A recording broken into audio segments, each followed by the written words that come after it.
देर से बनो लेकिन जीवन में जरूर कुछ बनो, क्योंकि वक्त के साथ लोग खैरियत नहीं हैसियत पूछते हैं। एक व्यापारी व्यापार करने के लिए एक शहर से दूसरे शहर के लिए जाता था। बीच में रेगिस्तान का कुछ इलाका पड़ता था। वो जो आदमी था वो बड़ा नकारात्मक सोच वाला था, हमेशा निगेटिव सोचता था। हमेशा शिकायत करता था कि ये हो जाता वो हो जाता तो अच्छा था, इसकी कमी है उसकी कमी है, हमेशा ऊपर वाले को कोसता था। रेगिस्तान से होकर जा रहा था, उसकी जो पानी की बोतल थी वो खाली हो चुकी थी। उसे बहुत जोरों की प्यास लगी थी। उसे बहुत ही ज्यादा गुस्सा आ रहा था कि रास्ता इतना लंबा है, रेगिस्तान पार करना पड़ता है। आसमान की तरफ देख के कुछ कह रहा था कि क्या जगह बना दिया आपने।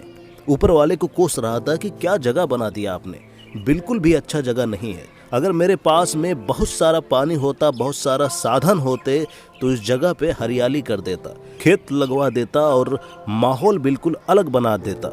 आसमान की तरफ देख के कह रहा था। ऐसा लग रहा था कि जैसे ऊपर वाले से जवाब की प्रतीक्षा कर रहा हो कि भगवान कुछ कह दे।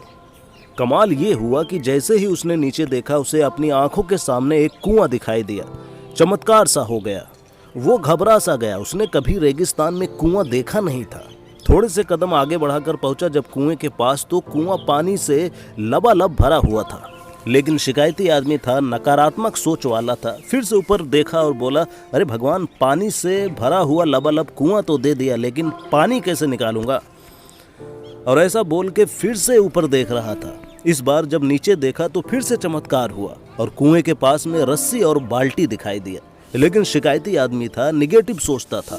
फिर से ऊपर देखा और बोला, अरे भगवान, अरे ऊपर वाले, इस पानी को ले जाऊंगा कैसे यहाँ पे हरियाली लाऊंगा। फिर से ऊपर देख रहा था। इसे ऐसा महसूस हुआ कि जैसे इसे पीछे से किसी ने टच किया। पीछे पलट कर देखा तो पीछे एक ऊंट खड़ा था। इसका दिमाग खराब हो गया। इसे लगा कि अरे ये तो सच में होने लगा, मुझे सच में ये जिम्मेदारी लेनी पड़ेगी। बातों बातों में कह तो दिया। उसे कुआं भी मिल गया, पानी से भरा हुआ रस्सी भी मिल गई, बाल्टी भी मिल गई, ऊंट भी मिल गया, सब मिल गया। उसने सोचा ये तो गजब हो गया। बिना देरी किए तेज तेज दौड़ने लगा कि यहाँ से निकल लूँ, नहीं तो सच में करना पड़ेगा। लगता है मैंने कुछ गलत कह दिया। और ये भाग रहा था, उस जिम्मेदारी से बच रहा था। तभी कागज का एक टुकड़ा उड़ करके आया और इसके शरीर पर आकर चिपक गया। इसने इस कागज को देखा तो उस पर लिखा हुआ था कि मैंने तुम्हें पानी दिया, कुआं दिया, बाल्टी दी, रस्सी दी, पानी ले जाने का साधन दिया, अब क्यों बचकर भाग रहे हो। इस आदमी को लगा कि पता नहीं क्या हो रहा है मेरे साथ। दौड़ते दौड़ते रेगिस्तान पार कर गया, लेकिन उस रेगिस्तान को हरा भरा नहीं बनाया। ये कहानी ये सिखाती है कि हम में से बहुत सारे लोग ये कहते हैं कि बड़े स्कूल में पढ़ लिया होता, बड़े कॉलेज में चला गया होता, मेरे घर में पहले से पैसा होता तो ये हो जाता वो हो जाता, ऑफिस में मेरा बॉस मेरा मदद नहीं करता, नहीं तो मैं पता नहीं क्या कर जाता। हम हमेशा शिकायतें ढूंढ रहे होते हैं, जिम्मेदारी से, अपनी जिम्मेदारी से बचकर भाग रहे होते हैं। ये कहानी हमें सिखाती है कि जीवन में हम जो कुछ भी कर रहे हैं उसके लिए 100% खुद रिस्पॉन्सिबल है। 100% जिम्मेदारी हमारी होती है।